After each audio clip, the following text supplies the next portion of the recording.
warahmatullahi wabarakatuh. Kembali lagi bersama saya, Pak Mistiawan, tentunya di pelajaran PJOK. Untuk minggu ini, ya seperti biasanya, kamu buka LKS-nya halaman 55. Oke, dibuka halaman 55. Ya, yang ini.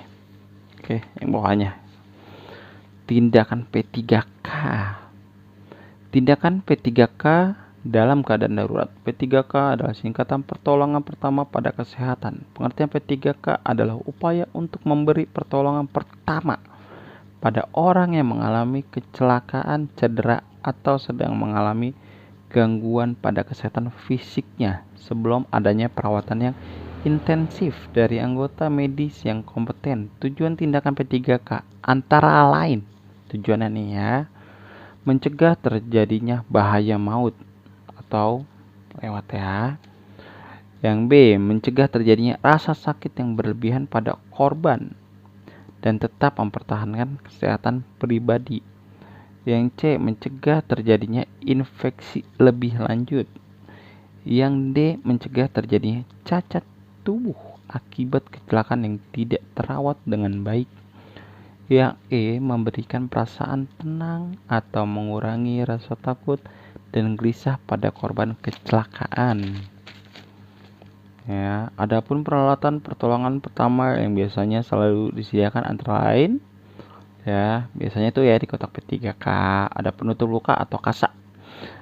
Kemudian ada pembalut, ya pembalut gulung, pipa atau segitiga, ya dan lain-lainnya. Yang cairan antiseptik, alkohol yang 70%, dan povidone ya, iodin itu 10%. Kemudian yang D, cairan pencuci mata berupa blue water yang biasanya tuh ya dituang ke dalam cup ya buat bersihin mata, nyuci mata itu biasanya. Oke, yang E, peralatan stabilisasi seperti bidai, papan spinal panjang, atau yang ketiga itu papan spinal pendek. Nah, untuk ini peralatannya ya. Yang nomor 2, bentuk pertolongan pertama. Nah, ini dia ya. P3K, bentuk pertolongan pertama. Nah, kalau ada yang pingsan, nih yang A. Nah, ini kalau pingsan kita langsung aja ke yang 1, 2, 3. Kalau pingsan ingat, 1, baringkan korban pada tempat datar dan teduh ya, jangan dipanas-panasan. Udah tahu orang pingsan kembali dipanas-panasan, direbahin ya, udah gitu jangan digeretakin gitu aja. Oke. Nah, yang kedua, letakkan kepala lebih rendah dari kaki kira-kira 30 cm.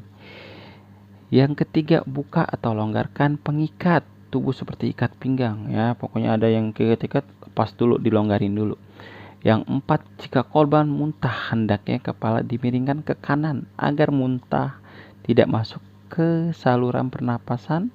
Yang nomor 5, kompres kepala korban dengan kain basah yang dingin. Yang E, yang E itu yang nomor 6, berikan aroma amoniak di bawah hidung korban. Maksudnya amoniak ya kayak minyak kayu putih dan lain-lainnya. Nah, ingat ya, ketika ada yang pingsan ya, jangan kamu geletakin ya. Nggak apa-apa kamu geletakin, kamu baringkan. Kalau ada bantal kasih bantal. Kalau emang nggak ada bantal, apapun pokoknya hitungannya kepalanya ada sendirannya ya, jangan lurus begini, ini kan lurus ya, jangan, tapi ada sendirannya. Entah apapun itu ya, misalkan lagi di jalan dan deh ya, nggak ada nih buat tempat di sendir kepala ya, pakai aja paha dulu ya, pakai paha dulu gitu, pakai paha kamu misalkan, dah dibaringkan, udah gitu apa, longgarkan pengikat-pengikatan supaya apa, dia napasnya lega ya, napasnya lega biar hitungannya nggak nyesek. Dan ingat satu hal, ada orang pingsan biasanya kamu ngerubutin, jangan dikerubutin. Kalau ada orang pingsan ya, dia aja butuh napas, udara yang seger, malah dikerubutin ya kan, repot urusannya nanti ya. Ada yang bawa ketek, ada yang bawa ini ya kan, udara pengen seger masuk jadi nggak bisa ya, kurang lebih gitu. Jangan dikerubunin kalau orang bisa. Seandainya pun kamu lagi nolong udah terbalik, nah yang lagi ngerubunin marahin aja, suruh minggir. Ya, masalah urusannya dengan nyawa. Oke, marahin aja, suruh minggir. Minggir. Butuh napas. Ya, butuh udara segar. Kurang lebih gitu ya. Pokoknya dilonggarkan. Gak boleh ada kerumunan, biarin, singkirin dulu. Kurang lebih gitu. Nah, ini dia. Kalau misalkan muntah, palanya hadapin ke kanan. Ya, hadapin ke kanan, ke arah kanan. Oke, ke arah kanan. Biar supaya apa? Kalau muntah langsung dilepehin. Ya, jangan ke kiri. Kalau ke kiri biasanya ingat, orang refleks adalah pada umumnya adalah ke kanan. Ya, orang ke kiri nih biasanya nih, ke kiri nih. Namanya orang nggak sadar, dia pasti muntahnya langsung larinya ke kanan. Masalahnya adalah apa? Muntah kan kita nggak tahu ya dia kapan. Takutnya misalkan dia begini, kalau muntah saat masuk ke hidung atau nggak masuk lagi ke tenggorokan, keselak dianya, nggak, susah napas lagi, atau enggak dia madep ke kiri, ketika muntah yang ada jadi susah. Ya lebih baik ke kanan. Udah tahu dia lagi muntah-muntah, enak-enak, hadapkan ke kanan. Ya, kurang lebih gitu. Nah, kemudian di sini dikompres kepala korban dengan kain basah yang dingin. Ya, yang adem kek ya, maksudnya itu. Yang adem kasih tuh, yang dingin kek ya. Entah, mungkin pakai es batu juga nggak masalah. Dikompres, kalau nggak ada ya nggak masalah. Ya, yang penting dibaringkan dulu. Namanya pengikat, ya kan, kayak gesper, ya. Ya, ininya dibuka sedikit, ya kan, biar nggak terlalu nyekek. Misalnya begini nih, ya, agak nyekek nih. Bisa kamu kan di sekolah agak nyekek, dasinya dikendorin. Nah, udah, ini jadi lancar. Kurang lebih gitu. Nah, yang keenam, berikan aroma amoniak di bawah hidung korban. Maksudnya, ya misalkan di sini amoniak itu kayak sejenis minyak kayu putih, minyak kayu putih dan sejenisnya.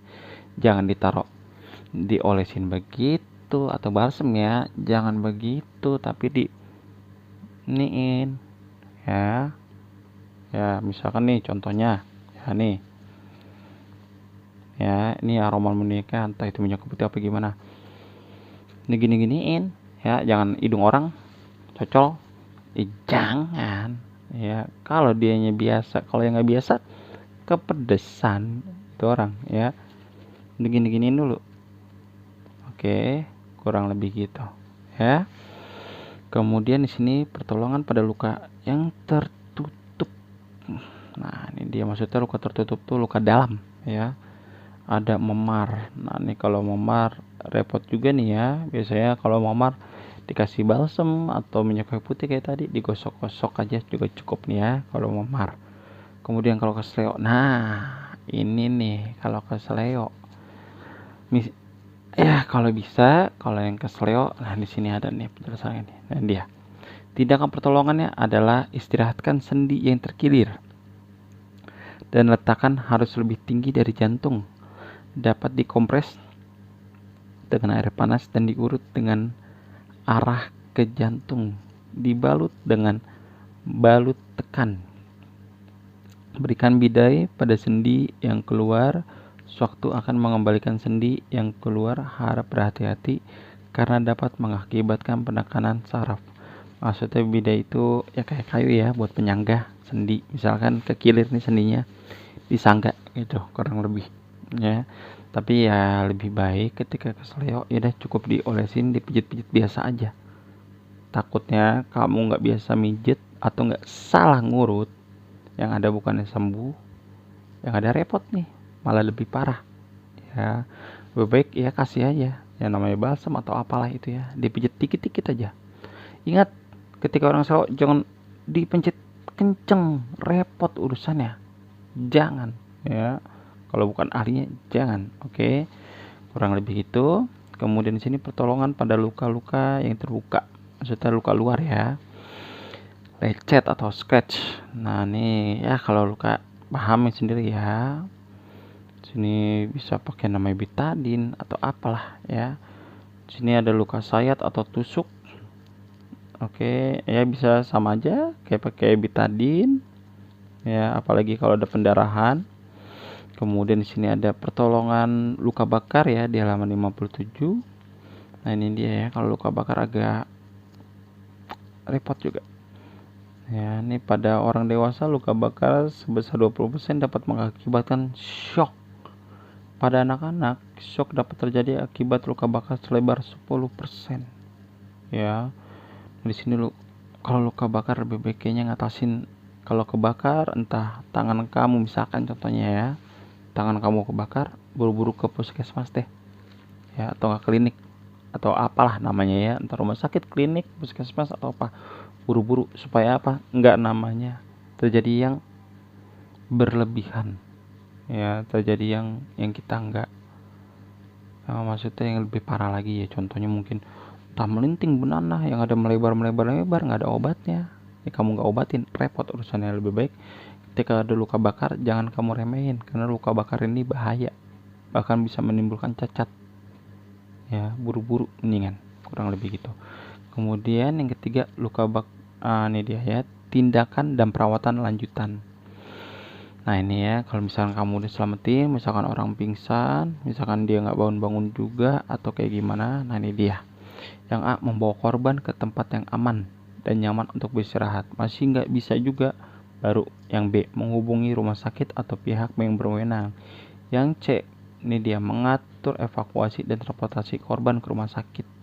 Ya, dalam arti diatur tuh ya perjalanan tuh korban ya ke rumah sakit. Oke, yang D, menghubungi keluarga korban. Langsung hubungin. Misalnya dia syukur-syukur ada HP ya kan, atau nggak ada temennya. Nah, tanyain siapa yang tahu rumahnya di mana, ya kan, disamperin, langsung buru-buru kasih tahu warganya. Ya, atau mungkin kamu nggak kenal nih siapa, ya kan, lihat aja ya KTP-nya. Oke. Nah, yang E, mengizinkan korban pulang. Ya misalkan syukur-syukur misalkan lagi pingsan, ya kan, dia bangun, dia baru. Kalau misalkan masih keadaannya masih kamu lihat masih shock atau masih lemes, jangan dulu. Ya, takutnya masih lemes, jangan dia maksa mau jalan, yang ada entar berapa lama kemudian jatuh lagi. Ya, kurang lebih gitu. Itu untuk yang kalau misalkan udah sehat nih, bener ya, kamu udah sehat, baru ya izinin itu orangnya pulang. Baik, mungkin cukup sampai di sini aja penjelasan yang saya berikan. Semoga apa yang saya berikan minggu ini bermanfaat buat kamu. Kurang lebihnya saya mohon maaf bila banyak salah-salah kata. Wassalamualaikum. Oh ya, jangan wassalamualaikum dulu ya. Saya ada tugas buat kamu ya. Tolong kerjakan halaman 58. Ya, halaman 58. Tuh, yang B. Oke. Yang 1 sampai 5. Ya, yang mana sih? Nih. Tuh. Ya, esai itu yang B. 1 sampai 5. Ya. Tuh ya. Apa guna obat paracetamol? Ya, sampai bawah. Sampai 5. Oke. Saya minta jawabannya juga ya kalau bisa pakai bahasa kamu. Jangan bahasa Google. Ya. Oke. Mungkin cukup sekian apa yang saya berikan minggu ini. Saya mohon maaf bila banyak salah-salah kata. Wassalamualaikum warahmatullahi wabarakatuh. Bye.